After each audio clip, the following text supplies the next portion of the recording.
Mr. Trump, will you testify? I do have a lot of surrogates, and they are speaking very beautifully, and they come all from all over Washington, and they're highly respected, and they think this is the greatest scam they've ever seen. And some are Democrats. They're very embarrassed by what's going on. I just want to start by saying that on the electric vehicles that Biden is pushing down everybody's throat, even though people don't want them, he wants to put a big tariff on China, which is a suggestion that I said, where have you been for 3.5 years? They should have done it a long time ago. But they've also got to do it on other vehicles, and they have to do it on a lot of other products, because China's eating our lunch right now.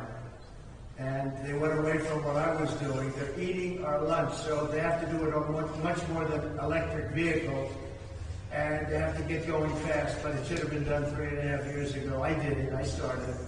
And then they started playing games, and it was very bad for the auto industry.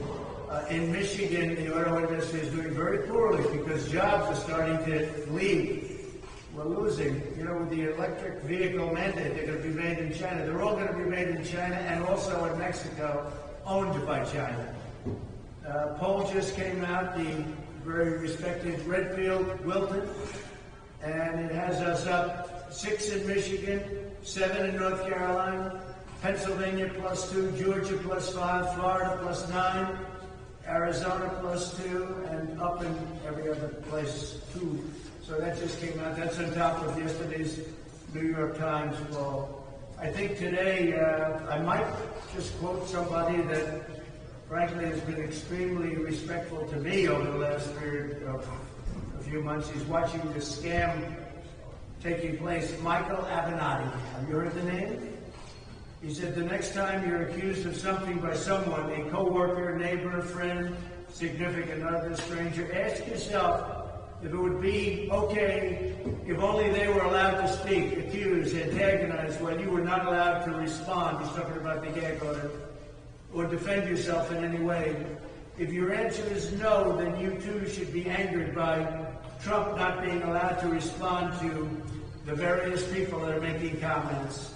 Now think of it. You ask me questions, I'm not allowed to respond. They're the easiest questions I could possibly be asked. Only a guy like Biden couldn't answer those questions, because he's not there. You ready? So here's a couple of quotes. Mark Levin, great man, great legal talent. This is not a trial of Donald Trump. It's a case of the Democrat Party versus America. It also represents the greatest effort to interfere with and steal a federal election in American political history. Biden is seeking to clear the field. He wants to clear the field because he can't do it himself. So he's weaponized the Department of Justice. And as you know, they have their people in that room. Their DOJ is in that room because they want to try and hurt me. Now, the good news is my poll numbers have gone up significantly. This is not what they had in mind. Newt Gingrich, this is without precedent in American history. It has never occurred to President John Adams or anybody else that you could jail your primary competitor, your primary opponent. In his case, Vice President Thomas Jefferson. This goes back a long way. This has never happened in our country before. There's never been anything like this. Andy McCarthy just came out. New Yorkers should be outraged at the mockery Bragg is making of the state's legal system as the entire country looks on. The entire world is looking on. This is a very bad thing that's happening in New York. Businesses are leaving New York because of what happened here and what happened with another crooked judge, Engoron. Totally crooked. And he's under investigation right now, as he should be. He's under a big investigation, I hear, right now. Jonathan Turley. Experts are shrugging. Not sure what the crime is being alleged. Prosecutors have not explained why denoting this as a legal expense was wrong. So they say that the bookkeeping error. I paid a lawyer a certain amount of money. We marked it down as legal expense. So I had a legal expense, and I marked it down as a legal expense. I didn't mark it down as construction of a wall, construction of a building. I didn't mark it down as electricity cost.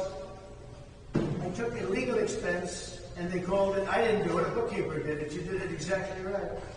took a legal expense and called it a legal expense. This is their whole case. Are you allowed to call a legal expense a legal expense? I don't know what else you call it, actually. But he brings it up here, the legal expense. It was, what's the problem? I never thought that as an attorney I could see a system like New York's, one of the most sophisticated legal bars in the world, really debase itself so badly. This judge should not be allowed in the case, and he should not allow this case to go forward. Mershon should rule in favor of a directed verdict immediately. There is an insufficient amount of evidence. No crime has been shown. No crime's been committed. There's been no crime. Judge Janine Pirro, she talks here. She's very excited here. He's a fool. He's not an experienced judge. So I'll make that one a little short. I don't want to insult anybody. Greg Jarrett, brilliant guy. Greg's argument is legally flawed. The Federal Election Commission, FEC, determined there was no campaign finance violation. The Department of Justice agreed. No civil fine was levied or criminal charge rendered. Those two entities have exclusive authority over federal elections. The state has absolutely no authority, and the city, Bragg, has no authority. And Bragg never wanted to bring this case, in all fairness to him. He never wanted to bring this case. Not a local prosecutor such as Alvin Bragg should be involved in this case. And by the way, the judge, as you know, is totally conflicted, and everybody's talking about it. It's an embarrassment to New York legal analyst Michael Moore of CNN doesn't think the prosecution has proven its case.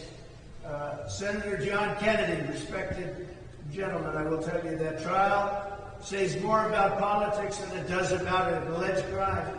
If you want to hide something from Bragg, you put it in the law book. Bringing in a fellow criminal trial, it hasn't proved to be a felony. There was no crime. Everybody's saying there's no crime.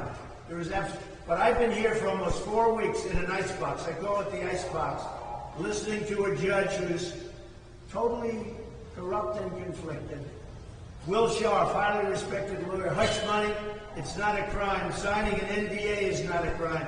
By the way, Congress, everybody in Congress have NDAs. NDAs are very common. Non-disclosure agreements. They're not a crime. Claimant, CBS Morning News, there's no evidence that this case is about campaign election violations. There's no evidence. But again, we go back to the federal law. The FEC, Federal Election Commission, said there's not a problem. There's no case. And Vivek, who's here right now, so he can speak for himself, he said this is a sham trial. It's politically motivated. It's an assault on the leading candidate for U.S. president. I would expect he would say something good, actually, so I won't go through the rest, but he's here. He's going to talk to you. The Speaker of the House is here.